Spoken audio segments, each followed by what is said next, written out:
Olá pessoal, tudo bem? Estamos nós de volta aí na primeira semana de abril 2021. Como vocês estão? Tudo bem? Estão entendendo bem as aulas? Estão participando? Pouco? Estão conseguindo assistir às aulas?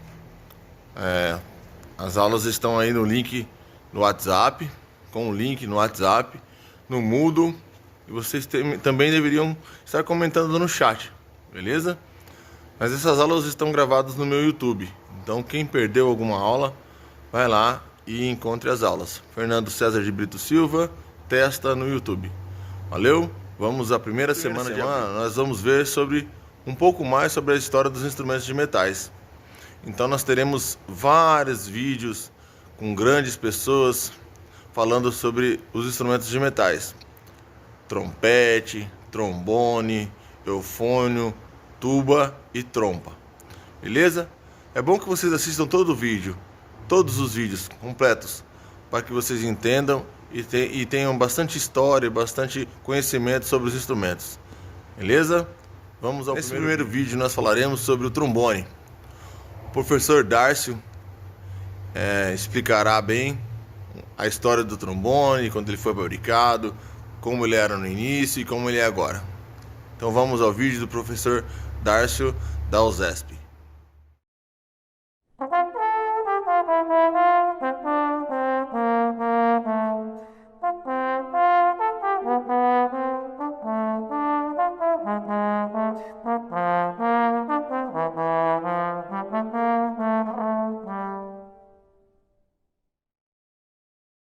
O trombone surge no final do século XV. Tem pinturas de conjuntos tocando em cortes e aparece o trombone lá para 1470 e alguma coisa, final do século XV mesmo. O nome dele na época era sakabucha. E já era muito parecido com esse formato aqui. Ao contrário dos outros instrumentos de metal que foram ganhando adereços, chaves para funcionar melhor e tocar a escala cromática, o trombone já era nesse formato aqui. Sempre tocando músicas litúrgicas na igreja ou as seculares para o povo, festas a céu aberto. Muito por causa do poder de som que ele já tinha naquela época, apesar de ser bem menor que esse daqui. A campana deveria ir mais ou menos até esse tamanho aqui, e o diâmetro do tubo era bem menor. Esse trombone que a gente está vendo aqui é um trombone moderno. Ele veio crescendo, os construtores foram melhorando ele, aumentando o diâmetro do tubo, aumentando o tamanho da campana, para comportar, tocar na orquestra moderna que a gente tem hoje, do padrão da USESP, né? O som no trombone é produzido exatamente como todo outro instrumento de metal. A gente vibra o lábio. Essa vibração passa aqui para o bocal e é amplificada no instrumento.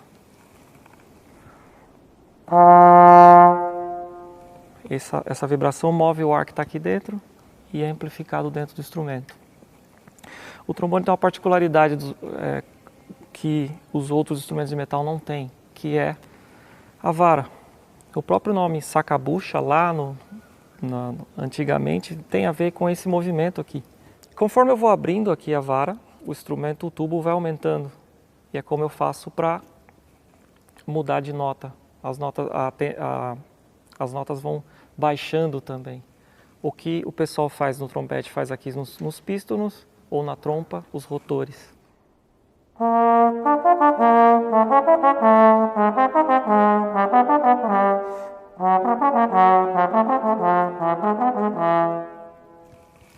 Aqui tem 7 posições imaginárias. Fechado a gente chama de primeira, segunda, terceira, a quarta aqui na altura da campana, quinta, sexta e sétima. Como vocês podem ver, não tem nada aqui que demarque essas posições. É como no violino, a gente tem uma memória física de onde elas estão. Isso a gente vai aperfeiçoando conforme vai estudando o instrumento, né? É importante salientar que, apesar da gente mudar as posições aqui, as notas são produzidas no lábio. Todas essas notas que eu toquei Eu tenho que ser capaz de produzir ela aqui. Tá? Então isso é uma coisa que confunde as pessoas. Eles acham que é só nas posições aqui que a gente muda a nota e não. É aqui também. Eu trouxe para vocês aqui o irmão menor desse trombone aqui, que é um trombone tenor.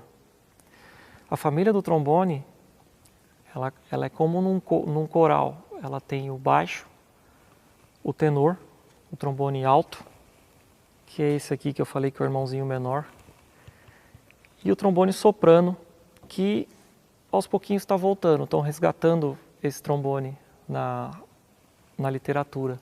Falta um que é menos usado, mas é muito importante, que é o trombone contrabaixo, que Richard Wagner escreveu muito para ele, e Strauss também. Sinfonia Alpina você vai encontrar no naipe de trombones um trombone contrabaixo.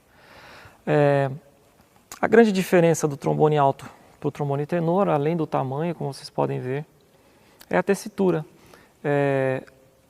Este vai muito mais agudo.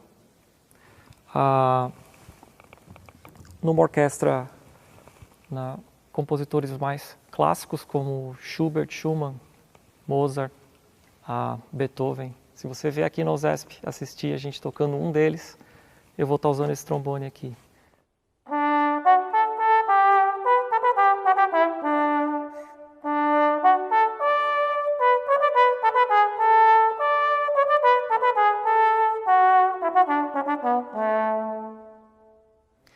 À medida que o trombone foi se consagrando na orquestra, os compositores foram escrevendo cada vez mais para o instrumento. Beethoven foi o primeiro compositor que se tem notícia de colocar o trombone, o naipe de trombone como a gente conhece hoje, na orquestra. E foi na Quinta Sinfonia, que ele colocou no quarto movimento os trombones, né? À medida que isso foi se ficando mais sólido, lá pelo século XX, os compositores começam a experimentar com outros sons. E uma das maneiras de fazer isso com instrumentos de metal são as surdinas. Eu vou mostrar aqui para você essa surdina que é a mais comum, chamada de Stride.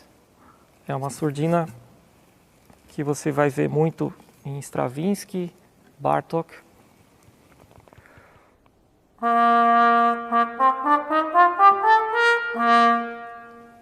Dá para perceber que fica bem mais metálico.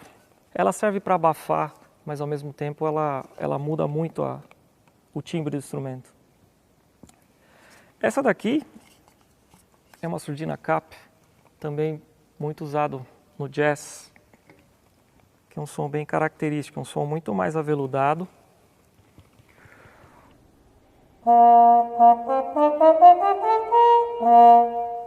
Bem mais aveludado, e com certeza a gente já ouviu algum solo de trombone em alguma música com essa surdina aqui.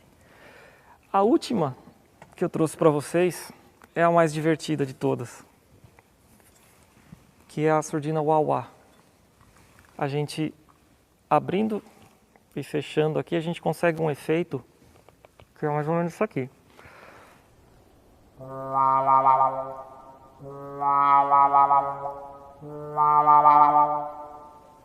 Eu deixei para explicar uma das maiores particularidades do trombone com essa surdina aqui. Como vocês perceberam, a gente não tem as chaves, então o trombone consegue fazer um glissando perfeito. E muitos compositores gostam desse efeito para suas peças, principalmente século XX para cá.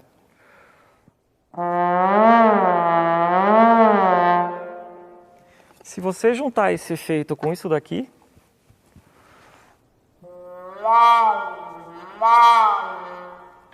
você chega quase na professora do Charlie Brown, do seriado Snoopy, né?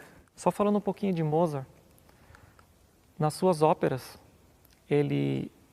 algumas delas, as mais enigmáticas, as mais sombrias também, ele usava o naipe de trombone, sempre ligado a algum personagem de outro mundo. Podia ser alguém que vinha do céu ou do inferno. Ele usava sempre um coral de trombones apoiando a voz desse personagem. Eu acho que deve ser porque o trombone tem um som muito parecido com a voz humana. Então, eles sempre... Wagner também fazia isso, ligar o som do trombone a algo sobrenatural.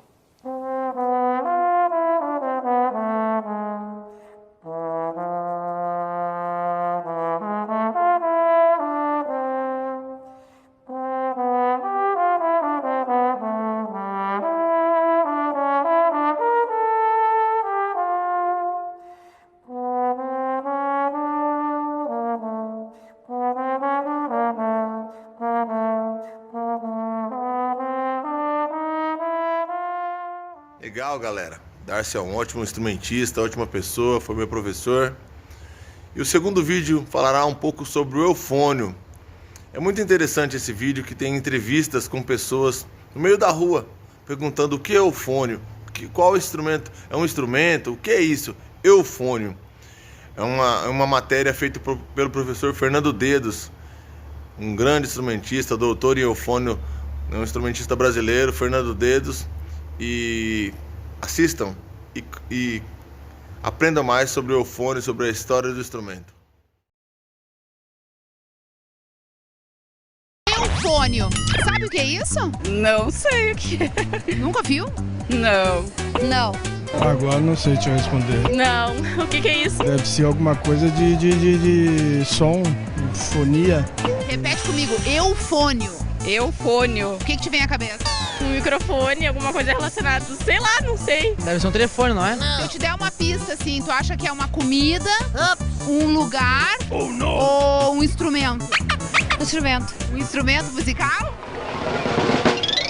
Até pode ser, né? Hã? Gente, isso é um eufônio? Isso é o eufônio. Meu Deus, caiu uma água dali de dentro. Isso é baba? Isso é baba? É água. É água saturada. É baba.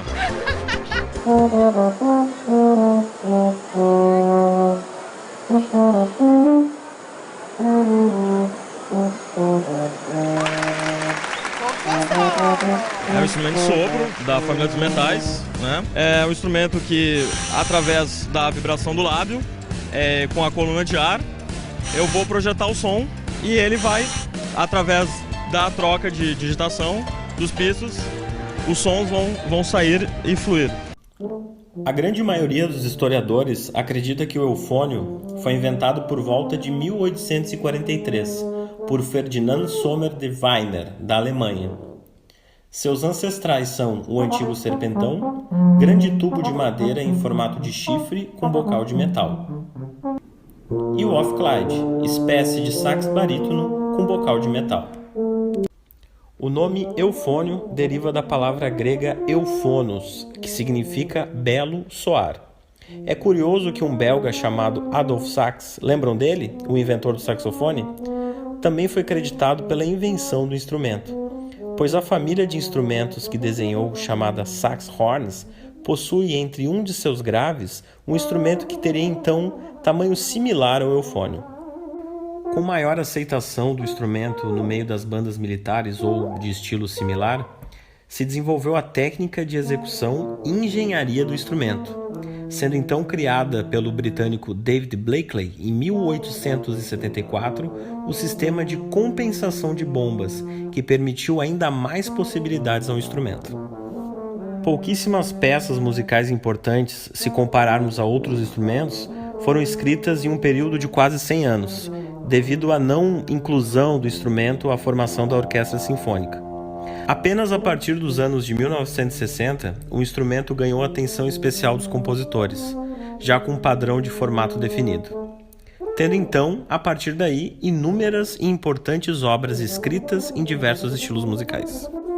No Brasil, o eufônio ainda é frequentemente chamado de bombardino, nome que não é errado. Porém, é importante que se entenda que é um nome genérico e não universal.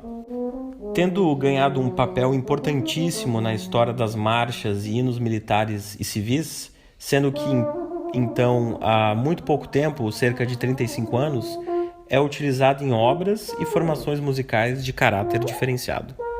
Se tu toca eufônio, gosta de eufônio, ou Passou a gostar de eufônio depois desse vídeo? Tu precisa conhecer esses eufonistas.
Dedos é uma grande pessoa, um grande músico, um grande compositor, professor da Federal do Rio Grande do Norte.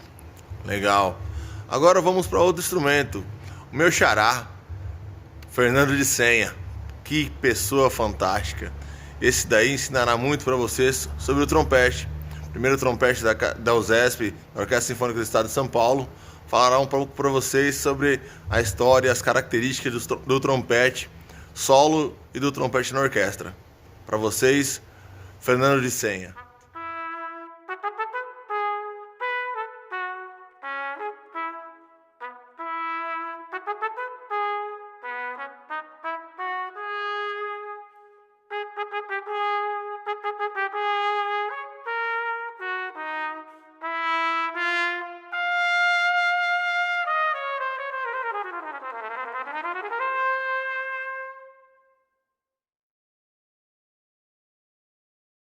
Como os outros instrumentos de metal, ele funciona da mesma forma. Ele funciona por meio de variações do comprimento do instrumento, né? Falando sobre o ponto de vista físico do instrumento. Então, cada uma dessas válvulas, quando você aperta, você tem um aumento de comprimento do instrumento. Então, quando eu estou com um instrumento desse tamanho, sem apertar nenhuma válvula, é o menor comprimento do trompete.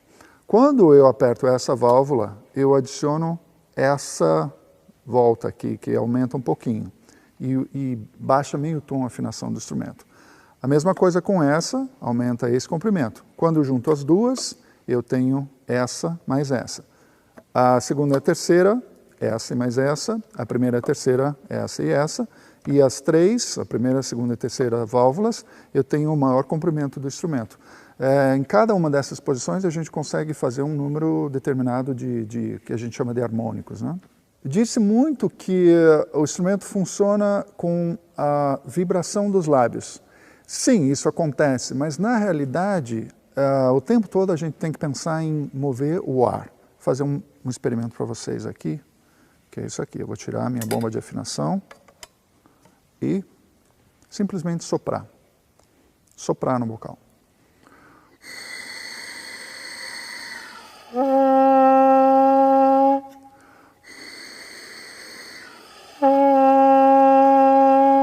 O princípio é o do movimento do ar. Então, quando nós sopramos no instrumento, como já existe ar dentro do trompete, o nosso sopro energiza as moléculas do ar que estão lá dentro.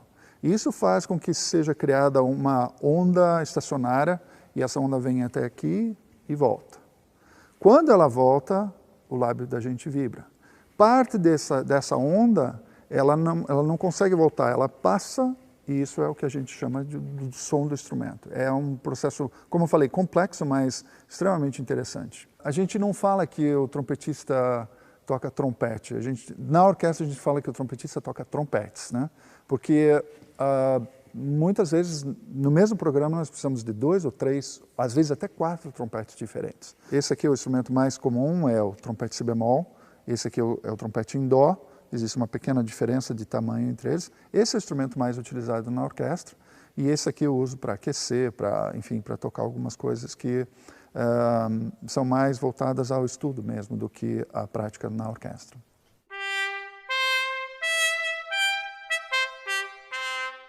A straight, né, uma surdina regular, comum, ela produz um timbre um pouco mais velado, pouca coisa, mas tem uma cor especial que é muito comum, que os compositores usam. A outra surdina é a cup mute, que eu uso, por exemplo, para tocar o Shostakovich, o segundo movimento.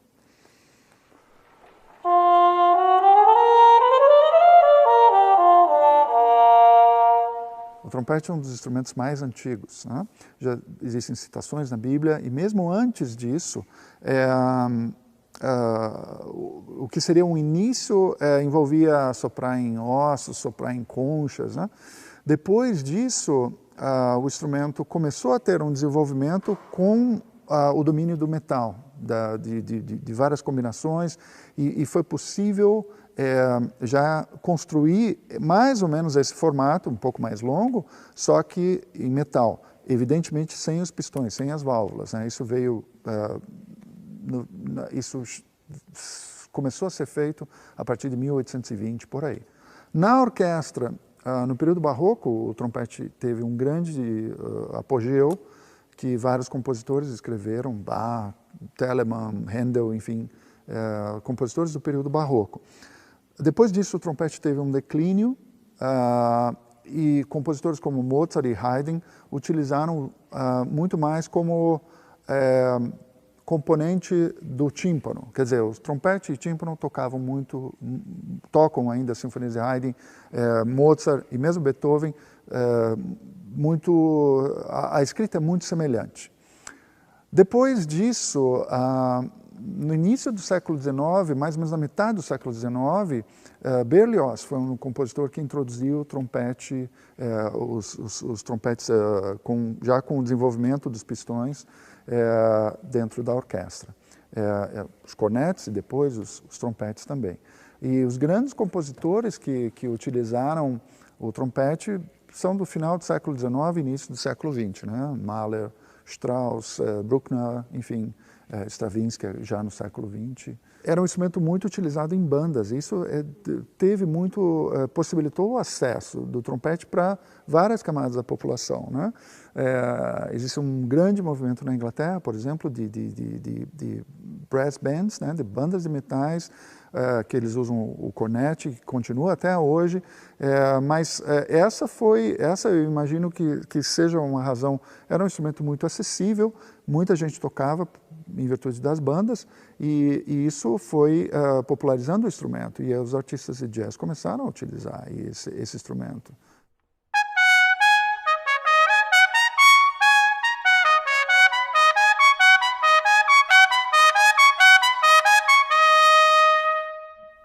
Eu sou apaixonado pelo trompete desde criança. Eu encaro o trompete ainda hoje como meu grande brinquedo, né? Às vezes é difícil de manejar esse brinquedo, mas ele dá muita satisfação.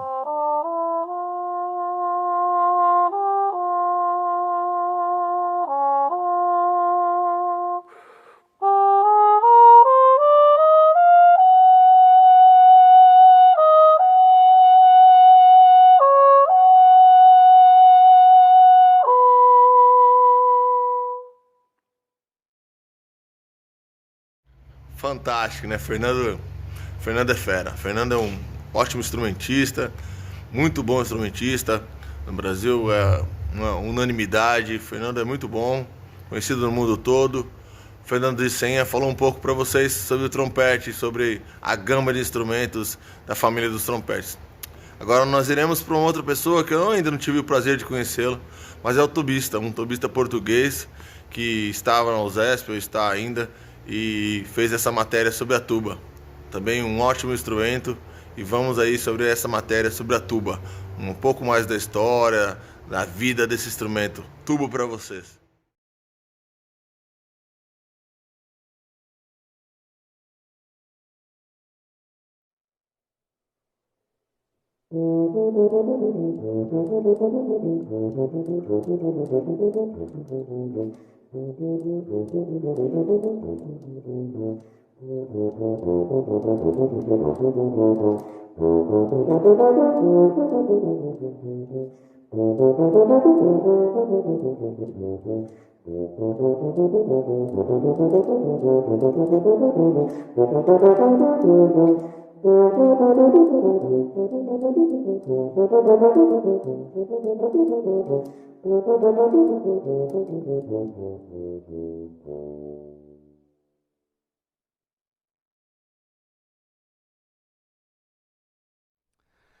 A tuba apareceu no ano de 1835 por dois alemães, o Moritz e o Wipprecht. O antecessor da tuba era um instrumento com formato bem menor, mais parecido a um fagote, mas de metal, e que utilizava chaves. Quando apareceu a tuba, apareceu em pistões. A tuba é tocada através de um bocal, que é inserido no lead pipe, e o ar percorre todo o comprimento do tubo, que estima-se que seja entre 4 e 5 metros, e o som sai pela campânula. Para produzir som na tuba, temos que vibrar os lábios. Deste modo.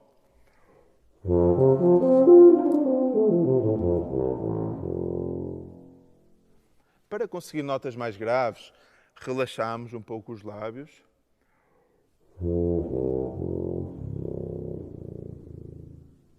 Para conseguirmos notas mais agudas, pressionamos um pouquinho mais os lábios e também apoiamos uma boa pressão do ar.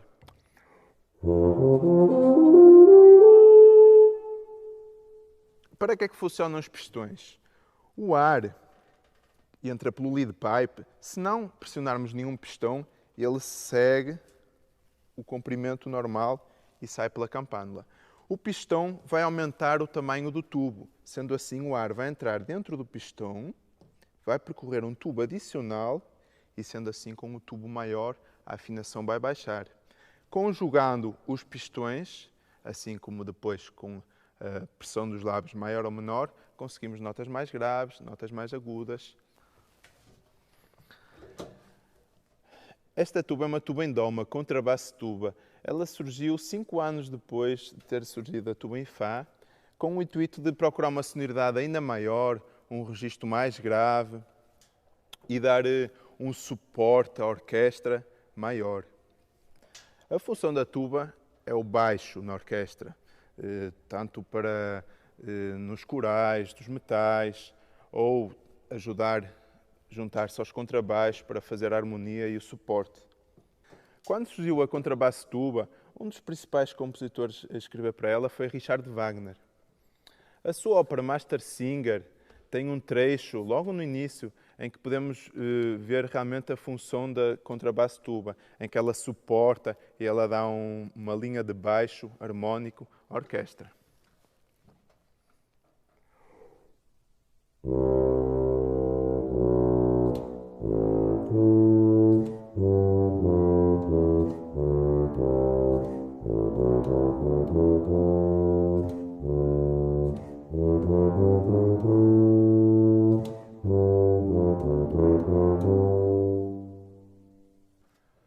Outro compositor que também utilizava bastante a tuba nas suas composições era Gustav Mahler.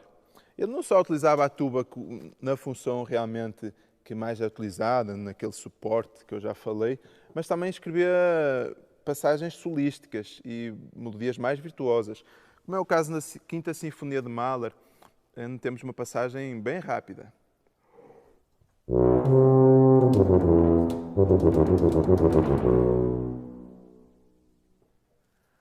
Também Prokofiev utilizava bastante a tuba.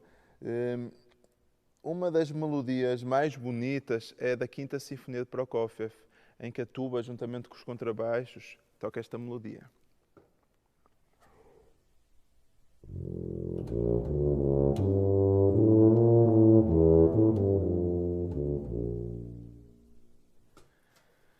Também Strauss escreveu uma obra bastante importante, de seu nome Zaratustra, que o Zesp vai tocar, é inclusive o próximo programa.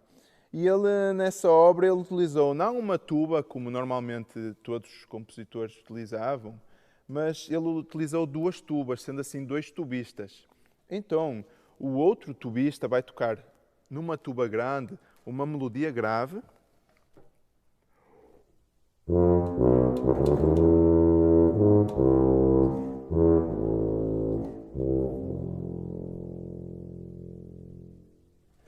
E eu vou tocar a primeira voz, exatamente a mesma melodia, uma oitava acima. Sendo assim, eu vou utilizar a tuba mais pequena, a base tuba, que tem uma projeção maior e um som um pouco mais menor, e sendo assim, mais fácil de escutar.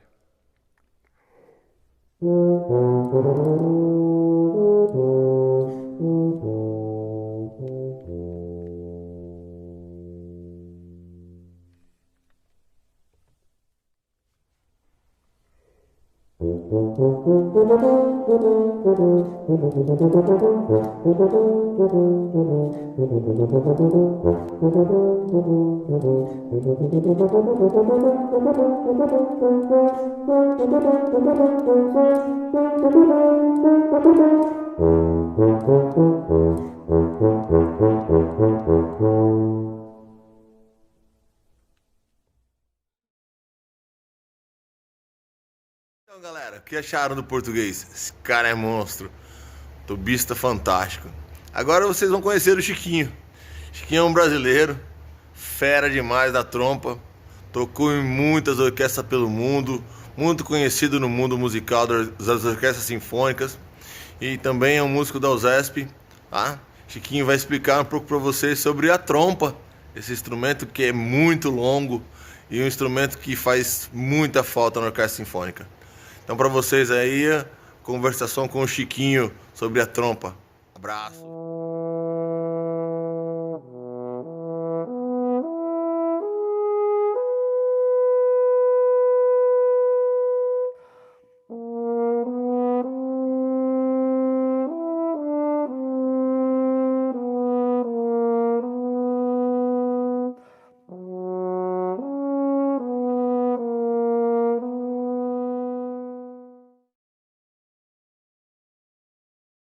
A origem da trompa, na verdade, é pré-histórica, dos chifres animais. Esses chifres foram sendo desenvolvidos de formas diferentes, de formatos diferentes, e o chifre que ficou enrolado na forma de um G foi o chifre que deu origem à trompa. Mais tarde, essa trompa foi usada para caça, para sinalização, e só em meados de 1680 foi introduzida na orquestra para um fim musical. Depois disso, a trompa foi sendo cada vez mais usada na orquestra por compositores como Bach e outros compositores do período barroco. Só que naquela época a trompa não é como a gente conhece hoje. Não tinha chaves, não tinha rotores, não tinha essas bombas. Era um instrumento cônico como hoje também, com um bocal no seu início e uma campana do outro lado. Só que as notas eram produzidas, eram mudadas, digamos, com o auxílio da mão, pois não havia chaves. A trompa moderna que nós conhecemos hoje, então, só começou a ser desenvolvida a partir de 1760 e realmente oficializada no começo do século XIX. Por exemplo, o compositor Robert Schumann foi o primeiro grande fã da trompa de válvula, como foi chamada, trompa cromática. Porque então a trompa não era cromática, só produzia uma série de notas em sequência, e qualquer nota fora dessa série era mudada com o auxílio da mão. Antes desse período da oficialização do uso da trompa cromática, cada compositor escrevia para uma trompa na sua tonalidade, dependendo da tonalidade que a música estava. Então, tinha trompa natural em Fá, por exemplo, e se o compositor quisesse mudar de tonalidade, o trompista então mudava uma dessas peças, que era bem maior do que essa daqui, e tinha uma trompa, por exemplo, em Dó. Então, teria toda a sequência de notas da tonalidade de Dó na trompa. Qualquer outra nota que não fosse da sequência da série harmônica de Dó seria efetuada com auxílio da mão, da seguinte maneira.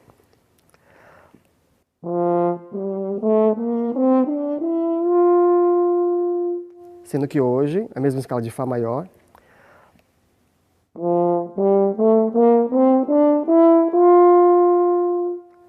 é efetuada assim, com o auxílio das chaves.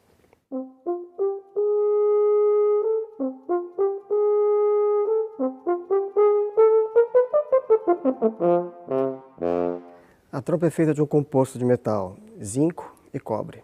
Uma grande parte de zinco e uma menor parte de cobre. O som é produzido na trompa através da vibração dos lábios.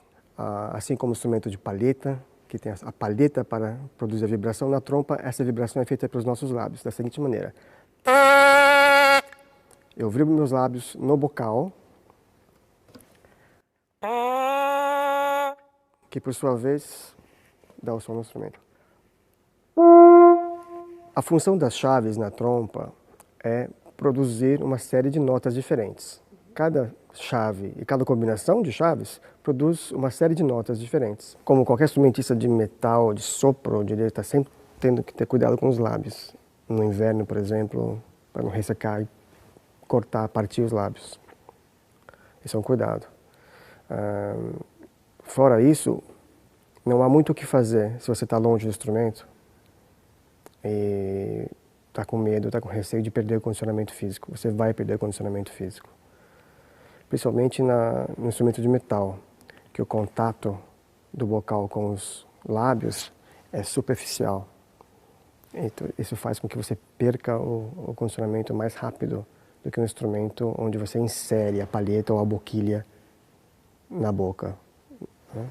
O contato superficial faz você ser mais dependente de horas de estudo para pura manutenção muscular. A trompa dentro da orquestra tem um papel maravilhoso. É o papel da união entre os metais e as madeiras. A trompa é oficialmente um instrumento de metal, mas tem na sua escrita, na literatura orquestral, muito mais passagens expostas importantes, que são passagens típicas de instrumento de madeira, do que passagens típicas de instrumento de metal. Então a trompa tem sim essa capacidade de ser agressiva, brilhante, poderosa, como o instrumento de metal é. Mas tem também a capacidade de ser aveludada, doce, delicada, como instrumento de madeira, e flexível, como instrumento de madeira. Alguns dos grandes momentos no repertório sinfônico para trompa são, sem sombra de dúvida, a Quarta Sinfonia de Bruckner, o poema sinfônico Till Eulenspiegel de Strauss, a Primeira Sinfonia de Brahms, a Quinta Sinfonia de Tchaikovsky, as óperas de Wagner. Todos são momentos muito importantes para a trompa.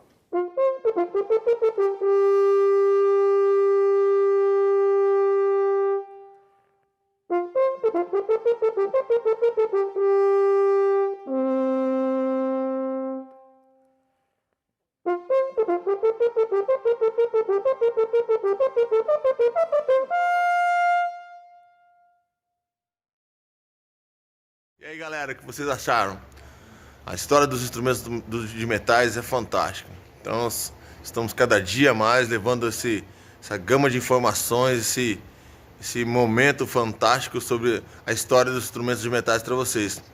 Então vocês tiveram um pouco sobre o Chiquinho, trompista, sobre o português, tubista, Fernando de Senha, brasileiro, trompetista, o Darcio, trombonista, e o Fernando Dedos e a galera que toca com ele lá, que é o eufonista.